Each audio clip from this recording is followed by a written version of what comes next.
Welcome to Bob's Radio Cafeteria. You can find me at facebook.com/Bob's Radio Cafeteria. And this week, folks, this month, this year, my guest today is the one and only Howie Gordon. Howie, how are you? I'm terrific. I guess you should say that I was a.k.a. Richard Pacheco. Pacheco. Oh, Pacheco. Because in that, I was an adult film actor, and Howie Gordon only mistakenly appeared in a couple of movies. That's another story. Most people know me as Richard Pacheco, a.k.a. Howie Gordon, the author of Hindsight. Right, absolutely. And before we start, could you tell people where they can find you on the Internet? www.hindsightbook.com. www.hindsightbook.com. Now, before we start, go ahead. Before we start, I just wanted to ask you, how did you come up with the name Pacheco? Because it's a Portuguese name, and I was just wondering. Yes, it is. I learned that. Why did you choose that name as your porn name? Well, I was at that point in my career. I was planning on moving from the porn world, which I thought I'd only make 2 or 3 movies a la Sylvester Stallone and Italian Stallion, and then go on to my legitimate career. So I was using a different name in every movie. And I, at the time of making a movie called Talk Dirty to Me, I was Dewey Alexander. Oh, Dewey was from Huey, Dewey, and Louie, Donald Duck's nephews. Yep. And Alexander was from Alexander the Great, a man who needed no introduction. Absolutely. And we made Talk Dirty to Me, and at the end of the movie, Anthony Spinelli, who was the director, put his arm around me and said, "Kid, you did a great job in this movie, but I'll tell you what. I don't want any fucking Dewey Alexanders in my movie. Pick a new name." So I turned to his son, who had written the script, and I said, "What's my name?" And he looked me up and down and said, "Richard Pacheco." Oh, wow. He stood there nodding his head. And I said, "How do you spell it?" That's awesome. That movie, Talk Dirty to Me, caught fire. It wasn't deep throat fire, but it was big within the X-rated world. And the phone started ringing for Richard Pacheco. So I got stuck with that name. Is there still people to this? Because I've always been curious about, there are obviously people like Alice Cooper. He's Alice Cooper, but when he gets off stage, he's Vincent. But I'm sure, fans will call him. Do you have people that still call you Richard, or is it pretty much now it's just Howie? Well, if it's media people, they call me Richard because that's the name that was on in the movies. If it's friends, I was never Richard privately. I didn't go by Richard. On the set, I was always Howie. Everybody knew I was Howie. But you had to. We have to qualify this by saying I was active from the years 1976 to 1986 or so. So my information is dated. When I talk about the industry, I'm talking about that industry. I really have not kept up with how things are going these days. But there were a lot of crazy people out there in the universe. And when you take the stage on sexuality in this world, you leave yourself open to the bedbugs of the world. You don't want your home address out there. No. And right away the phone starts ringing at 3 o'clock in the morning, and guys are saying, "Hey, do you have a big hairy dick?" Oh my God! My wife said, "I think it's for you." How did she know? Wow, what?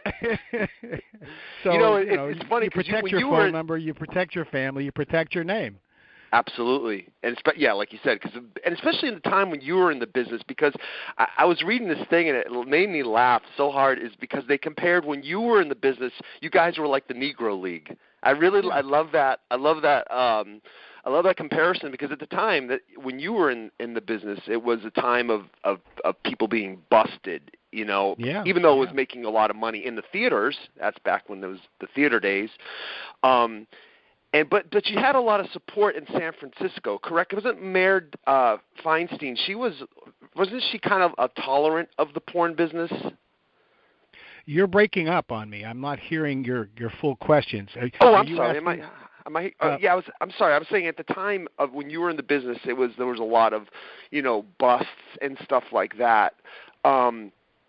Do you think that and at the time, San Francisco, Mayor Feinstein, seemed to be more supportive of the porn industry?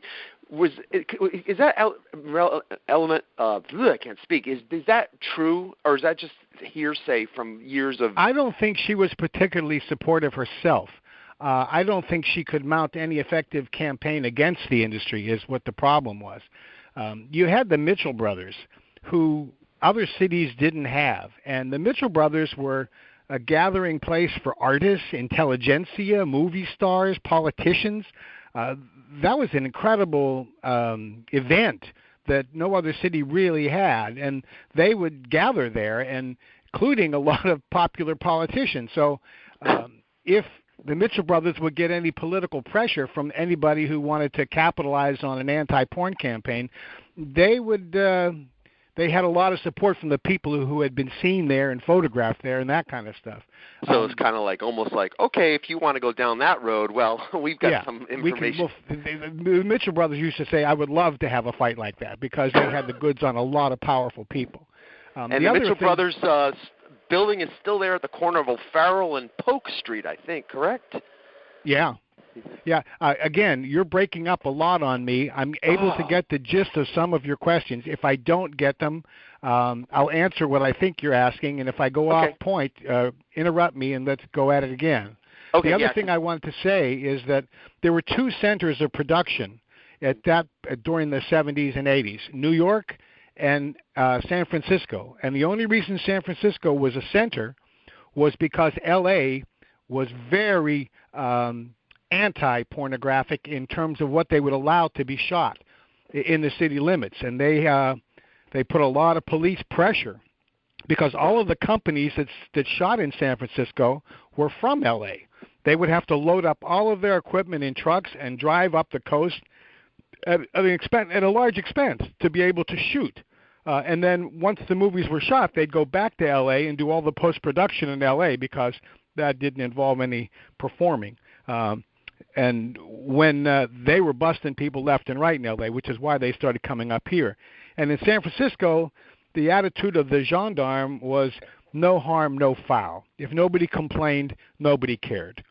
So it became a thriving industry. You could only call quasi-legal as opposed to legal. Right. As I said, if there were complaints, then occasionally there would be busts up here. There was one big one in Oakland, I remember, that I was driving to the set that day. When I got there, I saw a whole lot of police cars, and I just kept going. You're like, okay, I'm going to go to Hayward, whatever. Yeah, I think I'll go to McDonald's and have a burger instead. It's so interesting because if young people listening to this and are familiar with porn, they're like, why would that? That's amazing, but it was a different time. Now, of course, you have a book out, and that's really exciting. Hindsight, tell us about how that came about. Was there just tell us the creation of it, how it came about and everything. And who was that? Who was the lovely model on the cover as well? Well, that's a French painting from around 1900, so I don't know. Oh, so it's not you. Okay, I was just No. That's Galatea in Pygmalion, a depiction of the mythical figures by Jean-Léon Jérôme. It's a wonderful painting. It's interesting enough because he actually did 3 paintings of the same scene, and you got to remember he's painting in 1900. He did one from the front, one from the rear, and one from the side view of the same models. Wow! And for 1900, that was a hell of an idea to shoot that kind of to paint that kind of way. Also, a lot of patience on those models' parts. Yeah, well, I'm not sure how long they actually. Once he had the front, he pretty much could do the side and the back, I guess. But the book, I'm a writer, and I was a writer all along.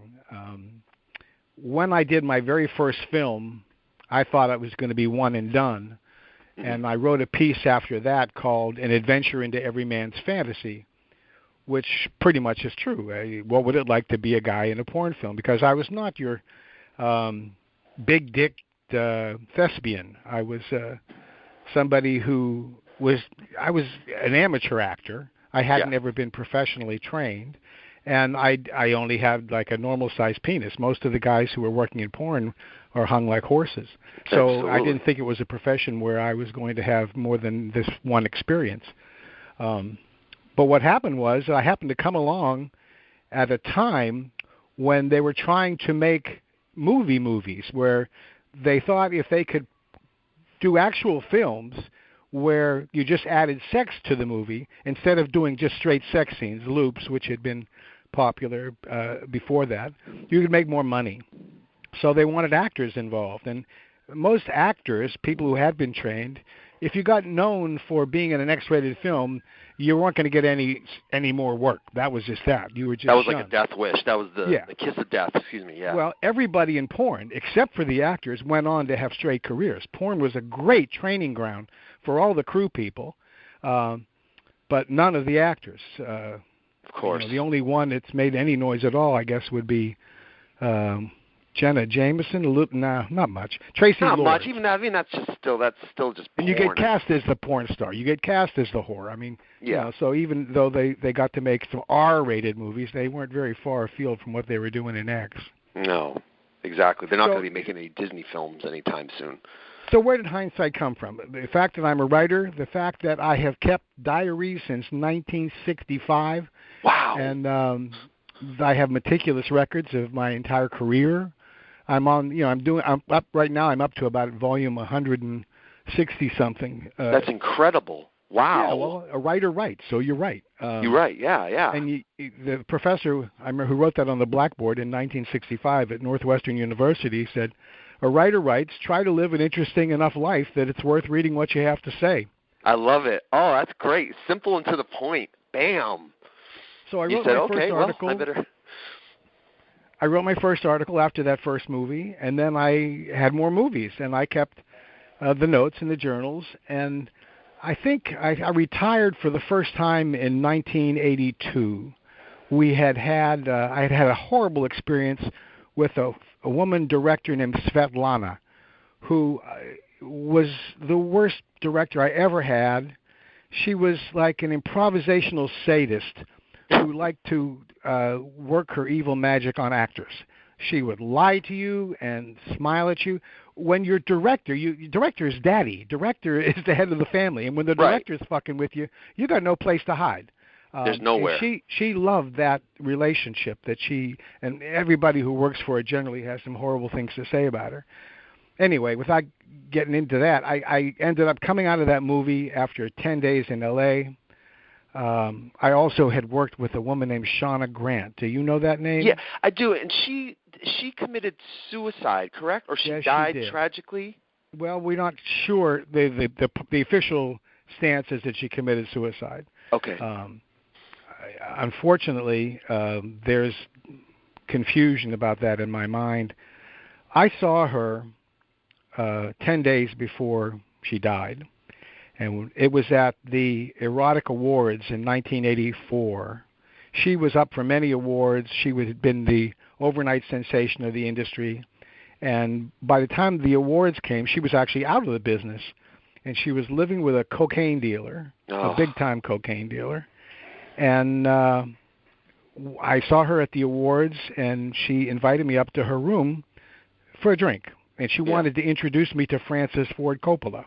Oh, wow. Her date for the evening. Right. And San Francisco Bay Area, man.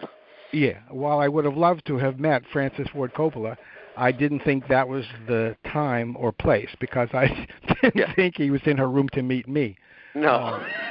So I declined. And then... as a true gentleman would. As a true... Yeah. And my wife was also not very fond of me reconnecting with her because she and I had an off-camera relationship. That would. And my wife was not pleased about that. She didn't mind what happened on camera, but off camera, those are the ones we had difficulty with. And I tried to explain off camera is what makes the on camera work. It's just all part of the dance. Oh boy. That didn't go over very well. No. But this is all to answer your question about hindsight, because hindsight is in the largest picture. I'll get back to that story in a minute. Sure. Is the story of my career, but it's also the story of my marriage. I was married the whole time. Right. And my wife is my life partner, my soulmate, if you will. And very few people in that industry were married, performers. and very few performers who were married survived. And yet we just celebrated our 40th wedding anniversary. Happy anniversary. Wow. Thank you very much. 40. And you have 3 children. And actually one of my favorite, where I became familiar with you, because I'm not what you would call a porn aficionado or whatever they say, is the wonderful documentary, which is on Netflix right now, called After Porn Ends. And your parts are some of my favorite. And my favorite part, and I think you know where I'm going to go with this, is when your daughter, you are talking. And I love what she says, and I love your reaction to what she says to you. You know, just like, you know, you're pretty cool. You're a cool guy, you know, and like you're a great dad. And to me, it was very endearing and very real. And it says a lot about your marriage and your children too. So, and grandchildren, correct? Yeah, 2 of them now. Wow. You're on fire, kid. Look out. It's what happens when you don't pull out and squirt in a woman's face. Yes, you are listening to Bob's Radio Cafeteria. Also, I mean, one of the cool things, too, is who wrote your foreword but the legendary comedian, actress, Whoopi Goldberg. How did friendship become between you two? Well, Whoopi came to Berkeley before she was famous. She was the lover of a fellow named David Shine, who was one of the Blake Street Hawkeyes, a theater group here that was founded by David and John O'Keefe and Bob Ernst. And I had met them at the Magic Theater, where I started my acting career in Berkeley. And when the Magic Theater folded in a political coup where John Lyon took the theater and moved it to San Francisco, John O'Keefe and Bob Ernst took over the warehouse at 2019 Blake Street in Berkeley and started teaching classes. And I had signed up for those classes, and my wife did as well. So we were taking classes from the Hawkeyes for about a year. And then David met Whoopi in San Diego, where she was working as an actress, and fell in love with her and brought her to Berkeley. What years would you say this was around? That was about 1976. So just before you, or just starting in the business, but just before. Gotcha. Yes, okay. I just want to get a time scale here. Okay. I had done like 4 or 5 movies. You know, when you see a date of a movie, that's not when you shot the movie. That's when it got released. So, right. My first movie, I think, is The Candy Stripers, and it's listed as 1978, but that actually was shot in 1977, 76. Gotcha. Anyway, so David says to me, Whoopi has this is not. I keep confusing autism with dyslexia. I think dyslexia was what he was saying, that she can't write because she doesn't see. She can the letters get reversed and this and that. Yeah. Whoopi wanted to do a screenplay, a treatment for a screenplay. She saw herself in a Western with Dustin Hoffman and wanted some help writing it. And David asked if I would help her write it. I said, okay. And she came over to my Berkeley cottage one day. Now, as I said before earlier, when we were talking about protecting yourself, yes. When you are a porn star, mm-hmm. People make assumptions about who you are. One of the first assumptions is that you want to fuck 24 hours a day, 7 days a week. Of course. And like I said, I was married. And I also, we learned pretty early on, even though we came through the sexual revolution and free love and all that stuff, mm-hmm. we learned pretty early on that we had to make a protected zone of our house or our apartment, wherever we were living, so that right. we wouldn't be putting each other through those kinds of changes when the other person had nowhere else to go. Exactly. So when Whoopi came in the front door and sat down, I said, okay, the first thing is you and I are never going to fuck. And there's an introduction. And she looked at me and said, I don't remember asking. Oh, great answer. Perfect answer. And she said, okay. And that began the relationship. We wrote the screenplay. It never got made. And what's of interest is that we had been Hawkeye fans for 3 or 4 years and had gone to all their performances. And sometimes there'd be 20, 30 people in the audience. Sometimes there'd be 2 or 3.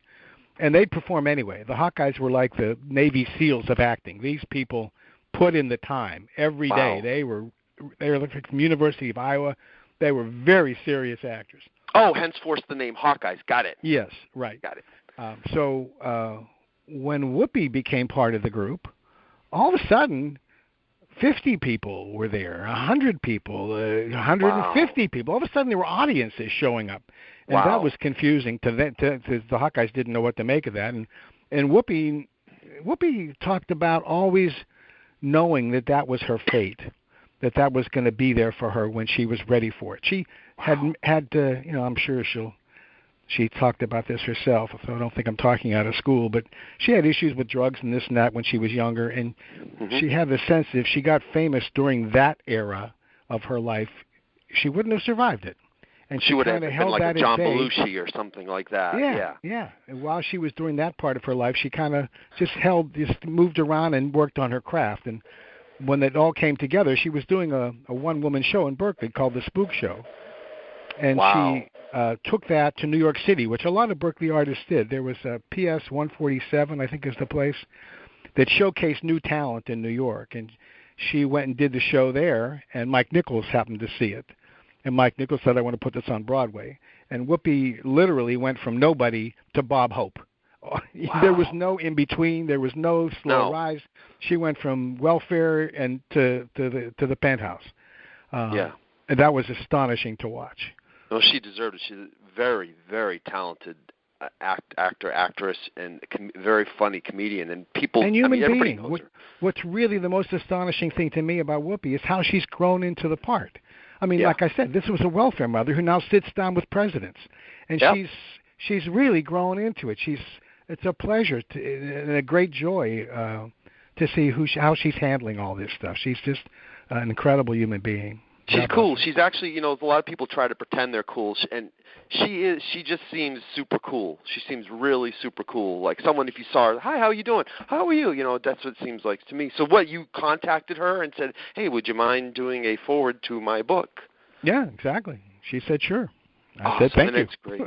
It's really, actually, you can read it at on hindsightbook.com, and there's a really great picture of you two together. She went with you to the, I guess they call it the X-rated Oscars, but she was so cool. That one must have been a nice little highlight for you to be like, hey. Now, so when you got when I was mentioning the documentary, which is on Netflix, After Porn Ends, you also got out of porn because it was getting to that time of, AIDS was becoming rapid, and your wife kind of said to you, like, hey, November 10th, 1984. San Francisco Chronicle headlines. AIDS crosses into heterosexual community. First instance of AIDS moving out of being a gay disease to being a heterosexual disease. 2 prostitutes had infected 2 Johns. Screaming headlines. And this was November 10th. I had 3 jobs lined up for the Christmas season that I wanted to do. It was going to make for us, it was a lot of money. Mm-hmm. I didn't want to not do these jobs. Right. But that afternoon, Michael Rossman, who was one of the leaders of the free speech movement at Cal of the early 1960s, became a good friend of mine, and he came over my house, and he was a mathematician. He said, I've been doing some projections based on the figures that they've talked about, and you're in the wrong business at the wrong time. You got to get out. Yeah. And I didn't want to hear that. My wife jumped all over that because by 1984, we had 2 kids. Yep. And she had gone from someone who thought it was cute that her husband was in this world to something that she wished her husband was done doing. Wow. I, on the other hand, had gone from being nobody and going through, we didn't get into any of this, but I was terrible in the beginning of my career at having sex on camera. I was hitting about 500, which means half the time I couldn't get aroused. And wow. What do you call a porn star who can't get a hard on? What? An actor.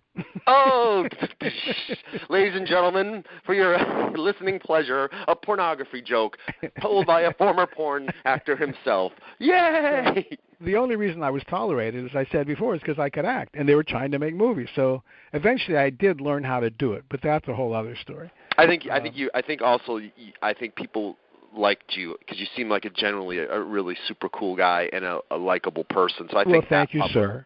That had a lot to do with it, too. I wouldn't leave that out as well.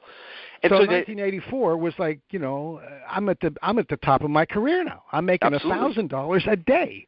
I'm getting to pick the women I want to work with. I'm getting to write the scenes so I'm not embarrassed by the stupidity of them. I'm beginning to be offered a chance to direct my own films. I did not want this to be over. I'm actually taking hot tubs in Hugh Hefner's pool. Wow. I liked this place. I had worked hard to get here. I didn't want it to be over. So I said to my wife, look, I'm going to go do these movies. They're just trying to sell newspapers. They're trying to scare us. I'm going to go do this. And I went ahead and did it. When I came home, it was late December, and I'd done 3 movies. And I remember reaching for my wife in bed that night. And she says, do you think we should? Right. And I said, what? Yeah. Being a little put off that there was any question at all. And she said, and I'll quote you verbatim, don't you think it would be prudent if one of us remained alive to raise the kids? That's right. And that was the brick wall. That's it. I crashed into it. And when I woke up in the morning, I was retired and monogamous. And that lasted a year because you got back into it, but nobody knew what the cause of AIDS was, how it was being spread.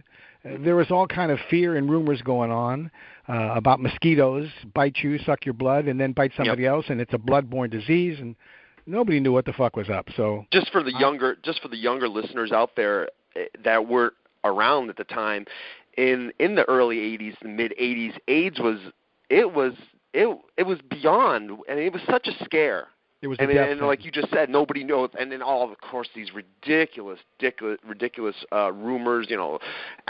Monkeys in Africa, a mosquito can bite you, and people were. It was mass hysteria. One of the things that's right. What makes me nervous now is that people don't really think about AIDS as much anymore, HIV. So I almost feel like we could be coming on to another epidemic of it because people are. It's not, we don't think about it anymore. It's not, people are living lives with HIV. But just so people have an idea of what, especially younger listeners, have an idea of what it was like back then, especially, so when your wife said that to you, it was like, wow, this is a heavy-hitting statement and what was going on in the world. Yeah. And what I did was I went, since I had lost my career to AIDS, which on the one hand I was upset about, on the other hand, there were people dead. San Francisco was devastated by the AIDS epidemic. The gay life had just been really hit hard. I used to get my hair cut at a place called Jerry Short's, and there was a very popular place, like 50, 60 barbers and beauticians and this and that were there. I think they all died of AIDS. I think the whole place just disappeared. Lord. Wow. It was at that level. I mean, AIDS was a death sentence at that point. Yeah. And it wasn't like now where you're living, the rest of your life. It's like it's pretty much it was a death sentence. That's it. We're at the point now where with the proper medication, it's not a death sentence. You can live, and we're also on the edge. They just put into human trials not antidote, what do you call it? You get inoculation against a disease. Not immunity. Immunization. Oh, yeah, immunization. Okay, here we go. Yeah. They're on the edge. So, it can all become, like, it can go the way of gonorrhea and syphilis. And if that happens, we're going to be looking at another sexual revolution because hallelujah and motherfuck. Dennis Miller had a funny skit in the late 80s on this album. He had an album called the Off-White album. This is when he was on Saturday Night Live, and he said, boy, imagine the day they cure AIDS, which is, of course, in 1988, still around. He's like, boy, if you can't get laid on that day, you've got problems. Yeah. But you still continued on, though, after you got out of it. Well, a year later, the term safe sex crept into the national consciousness. They had the AIDS found. I was going to tell you, what I did is I got trained. After I stopped working, I went on. I mean, I was telling other people, my colleagues, what are you doing? Why are you risking your life? Yeah. And I got very mixed responses. Some people, like Alex Dorenzi, who was a great director of the era, he called me up and said, how would you like to work with a hot newcomer in the business named Tracy Lords? Oh, Lord. And I said, well, until they figure out this AIDS thing, I'm not working with anybody. And I don't think you should. That was probably a smart idea. Well, and I said, I don't think you should be making this movie because our lives are at stake. He said, look, I know how you feel, But if that's the case, just don't say anything because you could hurt the industry. I won't. Well, so fucking what? The industry should be put on hold until we figure out if we're going to all die. Yeah. It didn't carry any weight. The people whose economies, whose means of earning a living was tied up in the industry, put their heads in the sand and just went on. Paul Thomas, who was a big-time actor in my era before he became the director, he said, look, when it's your time to go, it's your time to go. Annette Haven, who was perhaps the major star of the industry in the 70s. Huge name, She took a position like mine. She said, we have to wait and find out what's going on. But so the responses were all over the place. And I went to work to become an AIDS information specialist so that I would know what the fuck I was talking about. And I thought the disease would be over, the epidemic, the fear part that we were stuck in, would be over in 3 or 6 months. I mean, somebody's going to find out people aren't going to stop fucking. Yeah. And I remember taking the classes in San Francisco the first week, and there's the one symptom, the Kaposi sarcoma, the purple blotches. They're really scary.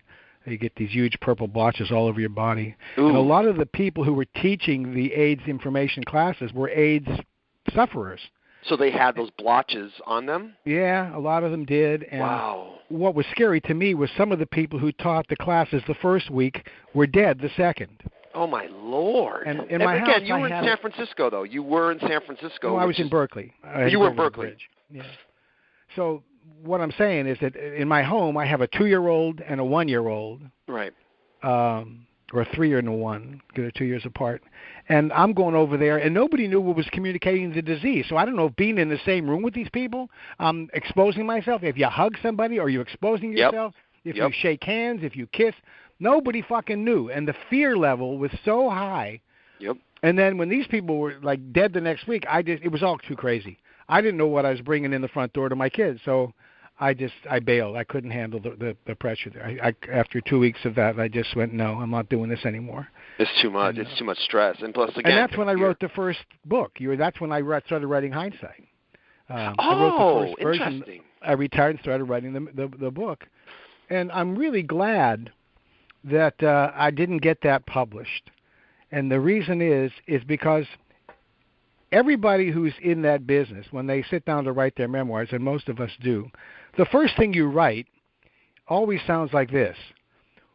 I'm an unlikely porn star because they're really bad, but I'm not. I'm really good. And the whole fucking book has that overtone because the guilt, taking the public stage, it's overwhelming. The public wants to lynch you by and large, or certainly a large portion of it does. Yeah. And then I used to think that, and sometimes I was more afraid of my fans than I was of my enemies, because they're the ones that are calling you in the middle of the night saying, "Is your dick big hairy dick?" Yeah. And they want to fuck you. And the schemes that happen, I wrote some of these in my book, like, people calling you up and saying they're producers and they want you to star in the movie and they love you and you're in a big part, and you go, okay, I'm being discovered. This is great. I'm Lana Turner and at the counter at Schwab's. And then as the conversation goes on, you realize, yeah, I think this person is crazy. Doing something. Yeah. And by the time it gets to the place where they want you to meet them at midnight for a secret meeting in their motel, the only question left is who's going to bring the Vaseline. And yeah, exactly. Why am I in deep East Oakland at 2 a.m.? Yeah. I'm being discovered. Yeah, it's being discovered. Yeah, quote unquote. But you did continue on. 10 different questions here. I don't know which one you want me. You want to have a follow up to Shauna Grant? You want to? Sure, whatever. It's it's your interview. Wherever you want to go. That's how I love to do. That's how I do my interviews. Is like people take it where you want. That's why I'm not really. Follow up to Shauna Grant. Just sure. Because there are a lot of people out there that are fans. They like to know. They want to know about those stories. And so, Sean, you saw her at the awards. I saw her at the awards, and she invites me to her room. And at the second time she invited me, my wife was out of the room with the kids somewhere, so I went to her room, and it was just her and me. And I get in the room, we start talking. She'd been out of the business for 6 months. She's been involved with cocaine. She told me, I'm not taking that anymore. And I said, well, that's good, because her cocaine use had become an industry joke. Oh, wow. And so that was good news to hear that she wasn't doing the drug anymore. Right. And she said to me, quote, if some people knew that I know what I know, I'd be in a lot of trouble. Whoa. And I said, well, that sounds like a good group of people to get away from. She said, yeah, well, I'm trying to do that now. Oh, man. And so... so that's why is that... And a week later, she's dead. Yeah, that's what I was just going to say. So that's why there's some speculation, because it kind of reminds you like the Marilyn Monroe thing. Like, speculation was always like she was going to go public with her affair with Bobby Kennedy, and then all of a sudden, yeah. Wow, I'm going to read more about this. The other thing is that she's supposed to have shot herself in the head with a rifle. How the fuck do you do that? Yeah, especially a tiny, yeah. I mean, but everybody, the police seemed to think it was a suicide, and there was some suicidal behavior early in her life, so that said, well, this person was that, and certainly cocaine, there is cocaine psychosis when you're... Yeah. And I think, the other thing is when I saw her that night at the awards, after she had told me she was off of cocaine, I ran into her at the elevator. She'd ended up not winning anything that night, and it went from being a huge night for her to being a sad night. And I saw her by the elevator by herself, and we were both going up in the elevator, and she's sniffing. And I thought she'd been crying, and then I realized she's on coke. Back on cocaine. And then I realized she was on coke. And she said, well, it's a big night. I was celebrating.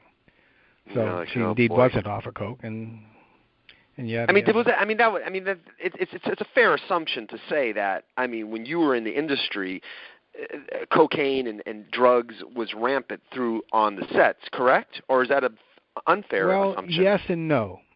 To set the stage a little more clearer, in 1979, everywhere, cocaine was the new marijuana. If you pulled out a joint, you were like a dinosaur. Because everybody was snorting coke. And I'm talking about doctors, lawyers, dentists, bank managers, everybody. It wasn't just the adult film industry.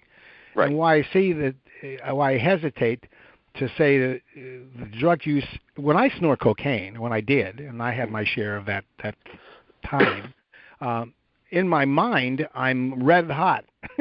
In my dick, I'm ice cold. So if you have to fuck on camera, you don't want to snort coke. No. I didn't want to snort coke. It depends on who you are. Other people snort coke, and their dick just immediately jumps to attention. So it was your own personal chemistry dictated what you took before a sex scene. I couldn't get near it because I was unable to function on cocaine. I would enjoy myself, but it would take hours and hours and hours. And they don't have the time nor the money to sit there and wait for Richard to... Nope, I'm having a call on my cell phone from New York. I hear that, yes. They'll have to leave a message. Fuck them. They'll have to leave a message. Or you can just say, I'm at the cafeteria. Click. Gotta go. If I knew how to use my cell phone. I'm 67 years old. You got to use cell phones to me are like, another galaxy. And as I've told you off the air, you look absolutely fantastic for your age. It must be the Portuguese in you. I mean, maybe. That's it. There you go. My son married a Brazilian woman, so he's fluent in Brazilian Portuguese now. Now, speaking of that, so obviously you grew up in New York, Bronx, Queens. Where did you? Pittsburgh, PA. The accent, though, that throws me off. I hated that accent so much growing up there that I haven't. It's ironic because I couldn't stand it. It's a kind of that comes out of Western Pennsylvania and Eastern Ohio that makes me want to just scream. And when I started working as an actor, I can do any accent I hear. I can't do that accent. I hate it so much. I'm unable to ape it. I can't get to it. Oh, so Pittsburgh. So you were what an area that a lot of people have come out of. Of course, Andy Warhol and yourself. John Leslie. Did you? John Leslie. Know? Oh, he was from there too. Oh, wow. His name was John Nuzzo. He was from Beaver, right up next to the airport. Beaver Falls. No, Beaver. To go believe John Leslie was from Beaver, but that just writes itself right there. Like, right. Yeah. Joe Namath, Johnny Unitas. I mean, so many people. Joe Montana. So many people. Both of us living in the Bay Area. Dennis Miller. Dennis Miller. He is. There you go. He became a Republican. And Keaton, Michael Keaton's from Pittsburgh too. Wow. So there's a lot come out of there. So you just, you came from there, which is a predominantly working class, middle, hard working town, known for its steel, of course. And you end up, now your family, did they know? I mean, because this is a classic question, and there's sometimes it's kind of like if you go to New York City, and it's like, do you want to see the Empire State Building? Well, yeah, but it's so touristy. But I guess I should say just to say I saw it. Well, this question I'm about to ask is like, well, if you're talking to someone who was in porn, it's kind of like the tourist question, but it's like, you kind of want to ask, did you tell your family about it, about you were in the business, and what was their reaction? About 4 years into the business, okay. I'm coming home from a wedding, and I'm drunk, and the phone's ringing inside my house. Yeah. And there's no cell phone. I mean, there's no answering machines yet, so I'm trying to put the key in the keyhole. Yeah. I'm having a hard time doing it. I finally get it in. I rush to the phone. I say, hello? And this voice goes, you're busted. It's amazing how fast those two little words can sober you up. Wow.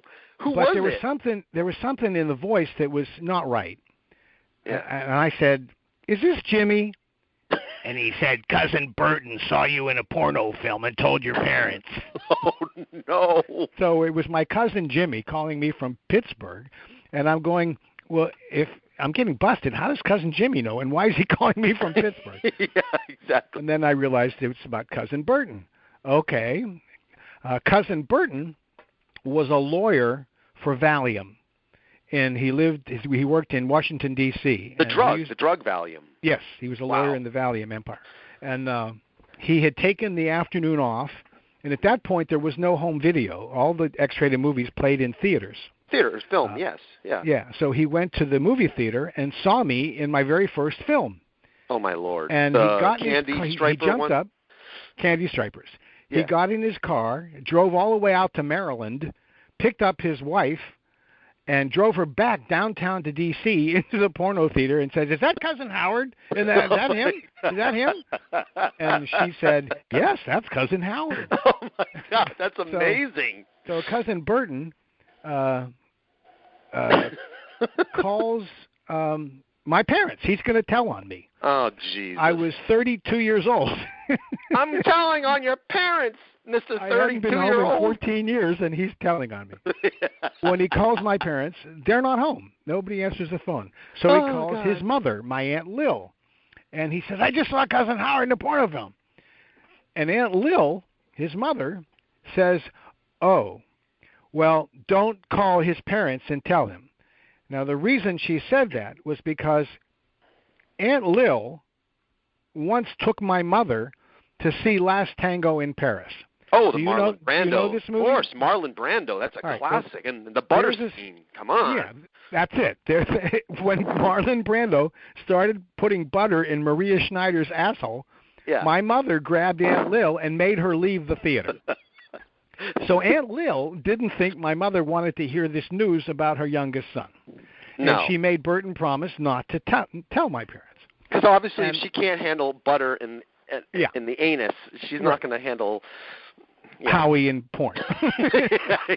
So it dawned on me, well, how did Jimmy know this?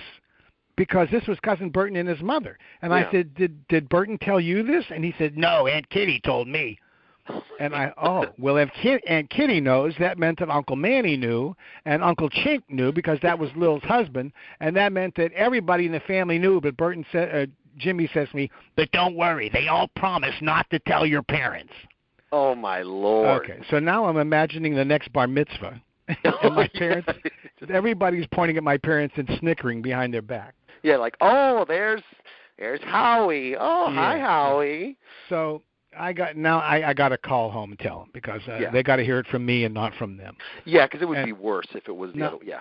Now I wasn't looking forward to this because in Pittsburgh there was no Mitchell brothers hobnobbing with the city's intelligentsia and artists and politicals. Mm-hmm. Pornography was in the hands of the mob. The theaters were at these rundown, crummy locations. Mm-hmm. It was a vice. It was racketeering. Yep. It was, in Jewish you'd say treif, not kosher, not good. And I had to have this conversation. And for moral support, I had my wife on the phone with me when I called home, and I get my mother. How you doing, Ma? I always called her Ma. It's like we were trying to be Italian. Me too. I would call my mother Ma. Oh. Hey, Ma, what's up? Oh, it's the East Coast thing, so there we go. Yeah. So my mother, she was ecstatic because my brother and his family were returning after 10 years in Israel. They had moved to Israel. And my brother, the Harvard Medical School doctor, of course, was coming back to the States because he couldn't handle the backwater of Israeli medicine. He wanted to be the best in the world at what he did, and the only place to get the education he wanted was in the United States. And somehow one of the number two, he's an eye doctor, the number two ophthalmologist in the world was in Pittsburgh. So my brother asked if he could work for him. The guy accepted him, and they're going to be coming back to Pittsburgh. And my parents were ecstatic. I was ecstatic because it took a lot of pressure off me to have him coming back to this country. So she's happy, and she said, so what do you want? And I said, well, Ma, a couple of years ago, I did an X-rated movie. Now, I didn't tell you about it because I didn't think you'd want to know. But Cousin Burton wandered into a porno theater in Washington. She stopped me. He goes to see those movies? Oh, so that's good. That's good. That's good that you said that. So I say, well, apparently so, Ma.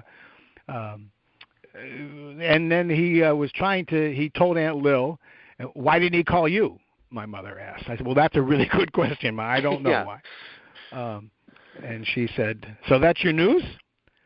She's not stupid. She was waiting for all the bombs to fall before she jumped in. And I said, yeah, that's it. And she said, how much did they pay you? Oh, wonderful. I said, well, I got $200 a day for 2 days. Uh-huh. And then while the silence was speaking very loudly, I said to her, I worked with Marilyn Chambers. And my thinking is that fame has a way of mitigating things. Absolutely. And I thought the fact that I had been with the Ivory Snow Queen, the whole world who then became the Behind the Green Door and all that stuff. Right, right. Well, she said, who? So that didn't exactly matter. I said to her, the Ivory Snow lady, the one with the baby on the box of ivory. You worked with a baby? No, Ma, I didn't work with a baby. It was big. It was on the front page everywhere. Marilyn Chambers was this porn star. It was the Ivory Snow baby. Yeah. Blah, blah, blah. She had no idea what I was talking about. So it just was making things worse. Yeah. So she finally said, well, you want to know what I think? I said, okay, here we go. And I'm ready to become the excommunicated, the black sheep, whatever. I don't know where this is going. She said, she gave me the raspberry. Wow. And then I started laughing, and my wife was laughing, and my mother was laughing. Aww. So that's how that ended. That's actually not so bad. No, it wasn't at all. That was the best I could have hoped for. So a week later, my car dies, and I had to get the title to get rid of the car. My dad had the title back in Pittsburgh, so I call up to talk to my dad, and I tell him he's okay. I'll put it in the mail. Blah blah blah. And they said, hey, I hear you won some kind of award, and Jimmy had told him that I was voted best supporting actor that year for Talk Dirty to Me. And I habitually just started to lie because that's what I've been doing for 4 years. And then I realized I didn't have to lie anymore because my mother obviously told him everything. Yes. And I said, yeah, and a little pride is creeping into my voice. I just won the Best Supporting Actor award. And he said, well, you want to know what I think? And here we go again. I knew how shy my dad is about physicality.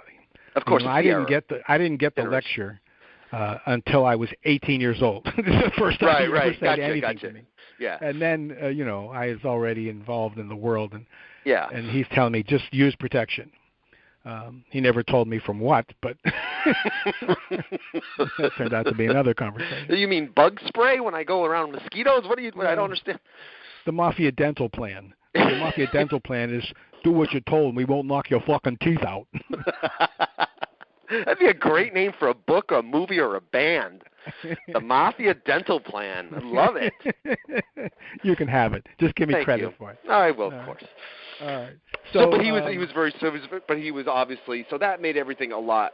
Well, he said, you want to know what I think? And I said, yeah. That's right. I was waiting to hear this. And he goes, do you love your wife? Wow. I said, yeah. He says, does she love you? I say, yeah. I mean, he was asking it like that too, like, does she? Oh yeah. Like, wow. He's trying to understand how the marriage could possibly sustain such a thing, because Gotcha. he was married, and I'm sure that these kind of those issues had come up in some fashion in his life. He did share them with me, that they came up. I can't remember. There's another question or two, but essentially that was it. And wow. He said, "Well, it's all right with me," and I knew. When I've told this story before in the sense that my dad's very shy, and my mother is like a stand-up comic. In the house, as soon as she took one step outside the front door, she was a very meek person in the world. But at home, she was a tyrant and loud and big. And the other thing about my family is that has to be said for the record is that I was raised with a mentally retarded uncle. He came to live with us when I was 4 years old, when my grandmother died. And he was the center of our family. His name was Izzy, and Izzy was funny. By the way, I love the names of all your family members. It's like you can't write a script better than this. We're a Jewish sitcom. And at the center of the sitcom is Uncle Izzy, who's fucking batshit. Uncle Izzy. But he was funny, you said. He was really funny. Well, he didn't have it as that. He just was himself. He was not being funny. He was at best he was operating at a level of an 8-year-old. That was the assessment when he was tested a couple of times. Right. But he was 8 years old for like 50 years. We got to be Which a pretty isn't that good bad of a 8-year-old. thing, and I guess in a way it'd be kind of nice to, not have to have as much responsibility. Yeah, well, that's what I tell people again when they ask, how did you get to be the way you are? And there was my dad who owned a gas station and was up every morning at 5:30, winter, spring, summer, fall in Pittsburgh, and came home at 6 o'clock completely dead tired, would fall asleep on the couch. Yep. I had an older brother who never saw a B in his life, who was driven so hard to succeed. He was the first of our generation to go to college and ended up at Harvard Medical School. Oh, the one that was in the one you mentioned earlier. Yes. Yeah. And then there's me. And the family myth was my brother's going to be a nuclear physicist and I was going to be a gym teacher. Which shows you the high regard they had for my intellectual achievements. Well, actually, did you ever play a gym teacher in any of your films? I played a coach in a film, a physical coach, a trainer. This was a movie. I call it the greatest movie never made. It starred Seika and me. And, oh wow! It was called Sunny Days. For me, it was a payback film, where usually John Leslie got the lead part and I was the sidekick, and he'd have 4 or 5 sex scenes and I'd have one. And then there was a conflict, and it gets complicated. I'll just say I sided with our director, Sam Anthony Spinelli, and John went against his wishes. And so for John's punishment, in the next movie, I got the lead, and he was the sidekick. And it was this Sunny Days movie. But it was an incredible movie because the producer of Sunny Days, the way the myth goes, and this is a myth. I'm not sure of the facts. I'll just tell you what I heard. We'll do the rumor story. The producer was a woman who owned a video store in Chicago at the ground floor of video. So she got a lot of money really quickly. Yeah. And she was gay and wanted to have an affair with Seika, is what I heard. So she goes to Seika and says, I want to make a movie with you. And Seika told her, I'm retired, as I recall. And she said, well, I really want to make this movie with you. I'll give you whatever you want. And Seika threw out a number. I think it was $100,000, which nobody ever got paid that much for a play. No. And the woman said, sure, okay. Wow. So Seika unretired very quickly. Yeah, I would too, sure. And Seika, who was a great sex performer, legendary, had a lot of good movies made that involved sex, but she wanted to make a movie where she wanted to learn how to act, is what happened. And Spinelli was famous for getting really strong performances from essentially non-actors. So she hired him, saying, "Look, I want to make this movie, and here's how I got the job, and I want you to write and direct this, and I want to be an actress in this. I want to do a good performance that I'm not embarrassed about." Wow. So Sam became the director. His son wrote the script. I got the lead part, and everybody, where the top salary I got from the rest of the industry was $1,000 a day, which was the top. I mean, John Leslie was getting that.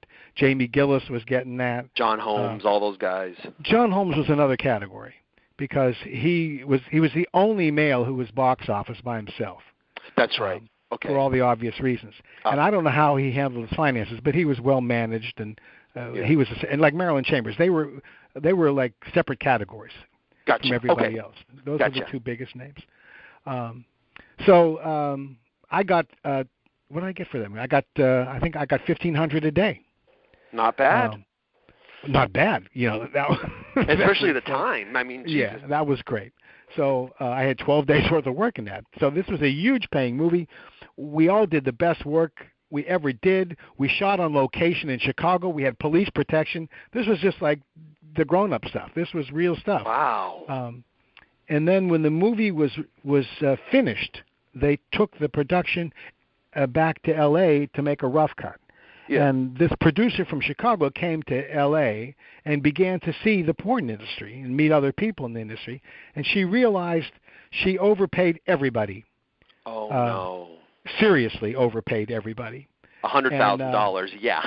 And she went apeshit. She went crazy. And she took the movie and said, this movie will never see the light of day. Funny and that it never did. It never did. It's sitting on a shelf in Chicago, and the chapter in my book is called The Greatest Movie Never Made. And that's why I don't want to give away too much in this interview, because we want people to go out there and get the book and read about it. Well, that would be great. The book is, 685 pages, but that's a little misleading because there's 400 pictures in the book. Yeah. So it's really like a normal length book of about 300 pages or so. Yeah. And you just did a book signing in your hometown in Pittsburgh, correct? I did. That was so wonderful. I saw some of the pictures, and people just look so. First of all, again, I just, I don't do this because you're on the air with me or whatever. I really, you just really, when I first friended you, and just your first conversations with me was like, "Hi, Robert, how are you?" It's like, "Wow, hey, what's up?" I just was watching you in a documentary, but the pictures, you look like you're having a great time. You really look like you're really happy to take these pictures, and to me, that's important. You can tell, and you can tell you've made a lot of people really happy. And so that experience, what was it? Was it an amazing experience? It was because there were two streets in the center of the neighborhood where I grew up called Squirrel Hill. Forbes and Murray was this intersection, and when you're growing up there, it's like the center of the world. Forbes and Murray was like the UN headquarters. It was like Jerusalem. It was the center of the world that I lived in. And this bookstore was like Classic Lines, correct? It was like 20 yards from Forbes and Murray. So to go back there at age 67 and be just in that room was just so cool, unbelievable. And I give a plug to if you're in Pittsburgh and you want to buy some books, please go to Classic Lines. They are the only bookstore in the country that is selling my book. Well, then there's more of a reason for you people to go to Pittsburgh, Pennsylvania. Not to see the Steelers, not to see the Penguins, not to see the Pirates, not to see the Andy Warhol Museum or the Frank Lloyd Wright or whatever, none of that. Or the Roberto Clemente Museum now. Or the Roberto Clemente. Oh, my Lord. None of that. No. You're going to Classic Lines, and you're going to go there, and you're going to buy my friend Howie's book. Hindsight, True Love and Mischief in the Golden Age of Porn. I just wanted to ask you. I was looking at your I can't speak right, IMDb. I just had to ask you, and if you can just put Richard Pacheco in. See, I see Pacheco because I'm Portuguese, and that's how we pronounce it. But Pacheco. I thought it was Pacheco. They tried with an some people say that it's one of those names. In Brazil, they say because there's a giant drugstore chain in Rio called Pacheco. Pacheco, wow. Because I actually went to school with a Richard Pacheco, which is really funny. I wonder if it's him. There's another guy. He lives in Massachusetts. He's an actor and a director, and he's got a completely bald head with facial hair. How old is he? Is he in my age, like mid-40s? Yeah, I think he is. Because I noticed that our resumes have started bleeding on each other. Because it's him. I'm going to check that out. He made some movies in the late 90s, early 2000s, and they're listed on my resume, and I know I didn't make them. So I looked up, and after I saw his picture, oh, that poor bastard. I'm going to look that up. I'm going to see. I'm going to look that up. I'm like, oh, my God, and I'll let you know. But I wanted to ask you, on your IMDb page, now maybe this isn't you. Maybe this is no, it couldn't have been because it's from the 80s, so he would have been in high school with me. Well, then you never know. Debbie Does Dishes 3 from 1987. I'm sorry, I saw that. I had to acknowledge that. What is Debbie Does Dishes 3? Is that the kid I went to school with, or is that you? That's me. I play a cop. Awesome. And I'm talking in a Yiddish accent. I was, hello there. Awesome. I was talking that way. It's funny. It's a funny movie. It's a funny scene. Oh, I love it. So you did. So Nina Hartley is the star of that. You have a. Excuse me. I'm sorry. I didn't hear you. Nina Hartley plays Debbie in that movie. Berkeley High alumni. Come on. Yeah. She's another Bay Area. I just talked to her last night. How is she doing? She called me up to talk Steelers. She's a heavy football fan. She's feeling terrible because the Niners got a shitty team this year. Oh, they're horrible. Oh, my God. But she called me to congratulate me on the Steelers win, which was really weird. You guys from that generation are really cool because, you, Nina, Annie Sprinkle. I was going to say Annie Sprinkley. Annie Sprinkle. Like, you're all very, I don't know, words like you're all characters. You all have. It's interesting that you put those three names together because so did the Nazi Party.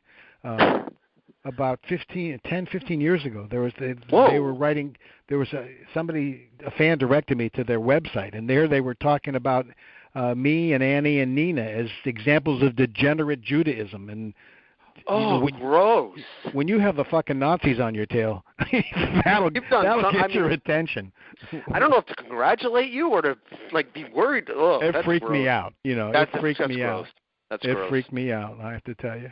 No need. We have no need for that in this world. Well, it's like something out of some fucking ghost out of the Holocaust Museum coming alive. Yeah. You want to think that kind of evil is dead and buried and we'll never smell it again. And, please believe me. The guy over here on BART, the AC Transit here in the references. Other people in other parts of the country don't. But our subway system here in the Bay Area or the buses here in the East Bay, some of the things I hear people say, I'm like, my God, is this 1950? Like, really? Yeah. It's scary. It's a crazy place. It is a crazy place. So it's been a privilege to be talking to you on Bob's Radio Cafeteria. The man with two identities. I introduced you as Howie Gordon, but you can also know him as Richard Pacheco. And no, he's not the Richard Pacheco that I went to school with, though it might get some hits from that Richard Pacheco. And then we'll find out. And then maybe you guys can work that out together. Again, tell people where they can find you on the website, on the internet. www.hindsightbook.com. One word, hindsightbook.com. And that'll be my website. You can order a book there, and I'll send you an autographed copy. Be my pleasure. And the book, I guarantee you, will give you some laughs and some poignant moments. And I dare to think it's a book that transcends the genre. It's the book I wanted to write. I'm very pleased with it. I had to write the book because my children came along pretty much after my career was over. Right. And I wanted to write the book for them because they had taken it on faith that it was okay with my wife and me that they never inquired about specifics about how we handle such things. Well, now they're all married and they have their own families, and I wanted them to hear the story from us about what we were doing and how and why this worked for us. In part, there's I skipped the whole part of myself, and I maybe another time we'll get into it. But I grew up with the biggest breasts in the 7th grade. I was the fat kid. Right, I think you mentioned that in the documentary after porn ends. Yes. So the first time somebody asked me to take off my clothes to be in a movie, that was like winning the World Series. That was like a ticker tape parade down Broadway because I had spent 15 years of childhood being Quasimodo and being ashamed of myself and being confused. I have breasts. What am I doing with breasts? I mean, I remember. That puts everything into perspective, and it's to me, it's like that's the ultimate redemption story. Yeah. Really, think about it. I mean, you spent 15 years of your life having the largest breasts in 7th grade, and as we all know, kids are cruel in school. Oh yeah. I'm a poet, and I don't even know it. And here you are, you grow.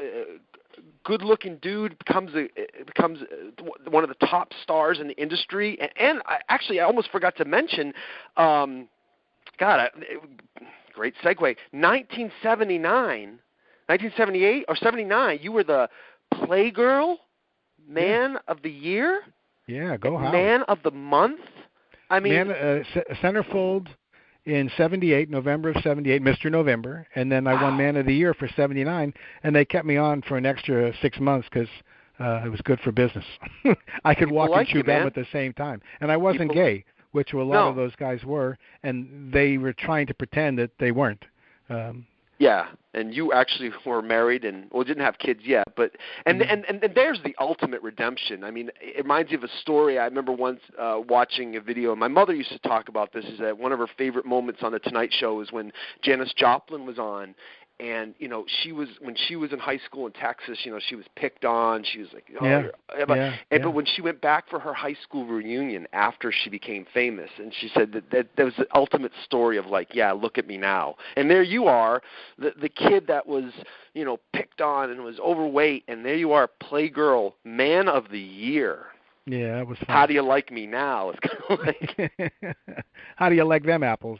How you like them apples? Yeah. Did you ever actually ever have anyone from the school days contact you like, oh my God? Like, I was just there last week. A guy I graduated with was named. It was inducted into our high school Hall of Fame. Cool. So I went back so I could stand in the audience and cheer for him. I don't know if they have the balls to put me in the Hall of Fame, given the scandal level of it all. They should. It certainly all know about it, and. I was the senior class president, so every time we have a reunion, I mean, we go back and I'm I love being president. I've been in office longer than Castro. You're amazing. I mean, I think you've broken all records. I mean, how long was Stalin even in president? Yeah. I don't think he was even that long. Yeah. You're a man among men, my friend. Well, thank you, 40 years, being married 40 years. Yeah. We're just talking about how you were a heavy-set kid in school, goes on, one of the top performers in the time in the industry when it was very tough to be in the industry because of all the backlash and the busts and all that, and then Man of the Year on the Phil Donahue show, and then writes this book. It has 3 wonderful kids, and also you can in the documentary. You're hired. I want you to be my agent. You're doing great. Oh, okay. And then there's this documentary called After Porn Ends, which I highly recommend. It is on Netflix now, folks. And there's a couple of other documentaries. There's one that came out about 3 months ago that's on Showtime about the greatest X-rated films ever made. I was in a movie called Nothing to Hide, which they have at number 2, I think. Oh wow! They just did a second show called The Greatest Adult Performers of All Time, and that's going to play Showtime in April, and I was included in that as well. Okay, so if you got Showtime, folks, make sure to watch it in April because our pal here is going to be on that list, and he better be in the top 10. That's all I'm saying. Oh, I'm honored to be considered in that because you should be. There are a lot of folks that there's a lot of competition there, Who's going to be number one? Probably. Who do you think? Bets on number 1. It's going to be Ron Jeremy, or it'll be. They'll give it. So he'll be like in the top 5, right? Obviously, they'll give it to they'll put him in there. Or well, that's just so ironic, because for us, John Holmes was always the man, and absolutely. Ron Jeremy. God bless him, because if you would have told John Leslie and me and Paul Thomas and Eric Edwards and John Holmes and the guys and Jamie Gillis, the guys Harry who were my peer group and all those guys. Yeah, if you would have told us that Ron Jeremy was going to become the face of porn, you'd have gotten laughed out of the room. He's made quite the career for himself. He worked so hard to become what he is. I take my hat off to him. He really earned it. He 24/7. He wanted to be Ron Jeremy, and yep. he made it happen. And now he's the face of the industry. So he very probably interesting is documentary on him. If you ever have, I don't know if you've seen it, but if anyone out there, there's a really good documentary about him. It's really interesting about how his life is and what he's like. Hey, really, like I said, he's earned it. Nobody has worked harder to become famous in this world that I've ever heard of.